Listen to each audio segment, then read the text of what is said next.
ত্রয়োদশ সংসদ নির্বাচনের ভোট গ্রহণ অনুষ্ঠিত হবে আগামীকাল। প্রথমবারের মতো জাতীয় নির্বাচনের সঙ্গে একই সাথে অনুষ্ঠিত হচ্ছে গণভোট। নির্বাচন ঘিরে দেশজুড়ে বিরাজ করছে উৎসবমুখর পরিবেশ। শহর থেকে গ্রাম সবখানে ভোটকে ঘিরে দেখা গেছে ব্যাপক উৎসাহ উদ্দীপনা।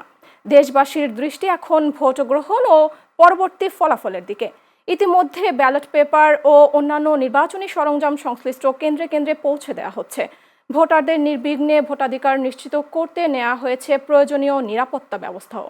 পাশাপাশি সারা দেশে মোতায়েন রয়েছে নির্বাহী ও বিচারিক ম্যাজিস্ট্রেট। বিএনপি, জামাত, জাতীয় পার্টি, এনসিপি, ইসলামী আন্দোলন সহ 51টি দল এবার ভোটে রয়েছে। দলীয় ও স্বতন্ত্র মিলিয়ে প্রার্থী রয়েছেন 2000-এর বেশি। 13.5 কোটি ভোটার নির্বাচনে ভোট দিতে পারবেন।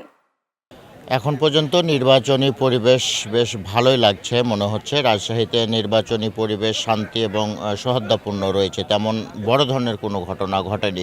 আমি একজন নাগরিক হিসাবে বা ভোটার হিসাবে আমি এমনটা চাই যে কালকে যে নির্বাচন, এই নির্বাচনটা যেন শান্তিপূর্ণভাবে হয় এবং দেশের মানুষ, আমরা যারা নতুন ভোটার আছি বা ইয়াং ভোটার আছি, তারা যেন আমাদের যে প্রার্থী, সেই প্রার্থীকে আমরা সুষ্ঠুমতো ভোট দিয়ে নির্বাচিত করতে পারি।